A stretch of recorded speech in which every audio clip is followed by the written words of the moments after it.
My name is James Leaming. I'm actually a citizen of Lebanon County. I work at Hershey Medical Center for almost 4 years now, coming back to this region happily, having traveled far and abroad across this wonderful country of ours. Coming home to Pennsylvania makes me feel good. This is Stacy Cleary. She works with me as a program manager for research projects at the Penn State Hershey Department of Emergency Medicine.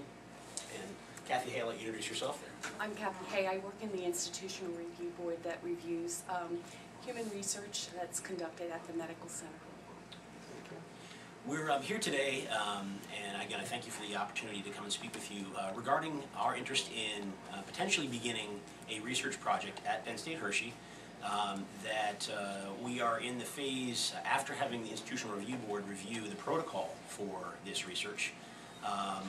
In a phase we call public disclosure and community consultation. This is a chance for us to go to our citizenry and have an opportunity for them to understand the research itself and get some feedback on what they would like to let us understand about their feelings about the research before we would go forward with. Specifically, the research is called IMMEDIATE. It is an immediate trial, which is a nationwide study that is to test whether giving an intravenous solution of chemicals like glucose, insulin, and potassium, three common things. Glucose is sugar, insulin for diabetics, and potassium, which is an electrolyte or salt, depending on your perspective, using salt substitutes frequently. But using that solution to see if it's helpful for patients during the first signs of a heart attack. The importance of this is that right now we have an awful lot of very good ways of helping people who are having heart attacks. However, we're always looking for improvements in our ability for earlier intervention to make an even better impact on people's hearts. We would like to test this glucose, insulin, potassium solution at the earliest possible time, which may mean as early as minutes of the onset of their heart symptoms. This does mean by paramedics and in ambulances, specifically by Lifeline ambulance company only. That's the company that we're going to be working with only during this research. Why? Because we need to make sure that we adequately train our paramedics on how to identify these kinds of patients and utilizing these medications in an appropriate fashion. It gives us an opportunity to work with one company initially. The other side of the treatment regimen will be this, besides this glucose, insulin, potassium, will be a placebo, which is just sugar and water. I will be blinded to which medication is received by those that participate in the research, as will the paramedics, as will the patients. This is what we call a double-blinded kind of a trial. How will it be decided which regimen of medications people get? It's the flip of a coin. 50% or so will get either.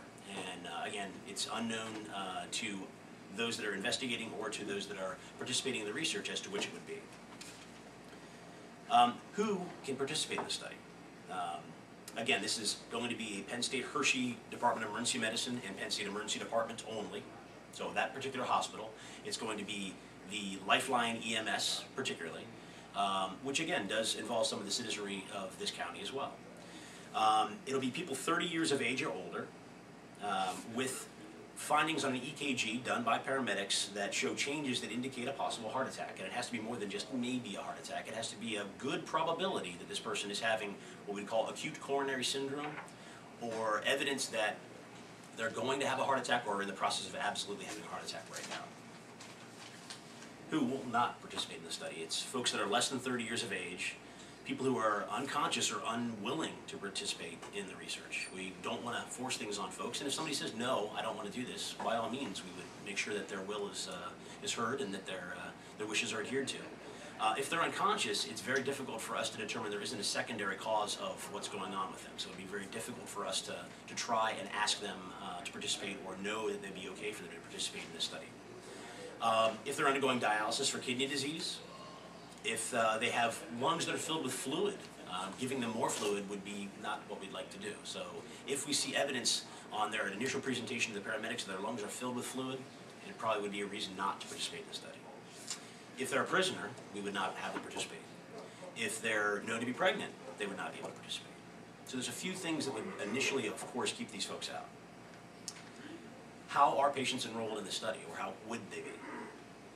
Again, it's an ambulance-based study. If patients meet the inclusion criterion and don't have the exclusion criterion, they might not necessarily be able to have, again, informed consent because of the duress of the situation. We would assume that because of our public disclosure and our community consultation and the rigor with which our IRB has looked at the protocol, that the stipulations of the exception from informed consent could be used in this situation.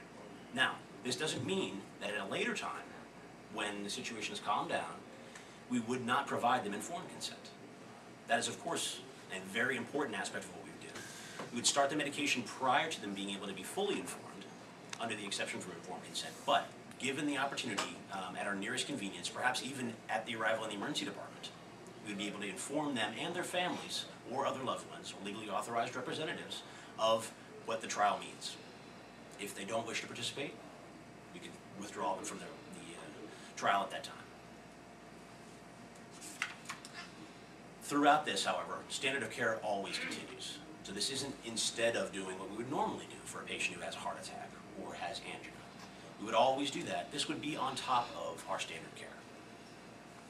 So they don't throw their nitro away. They still use their nitro? They still use their nitro. If they have nitro, absolutely I would encourage them to use it if they do. Once they're in the hospitals, the emergency department again would confirm the diagnosis of a heart problem. On occasion, things mask themselves as not necessarily being truly a heart problem. And on arrival in the emergency department, the glucose, insulin, potassium regimen or the placebo for approximately a 12-hour period. Begun pre-hospital, continued in the emergency department, and for a total of 12 hours from the initial beginning of the medication. This is a multi-center trial. It's been going on since about 2005. Initially started in Boston at Tufts New England Medical Center, now Tufts Medical Center. It is across the country from everywhere in Oregon to Texas, hopefully here in Pennsylvania.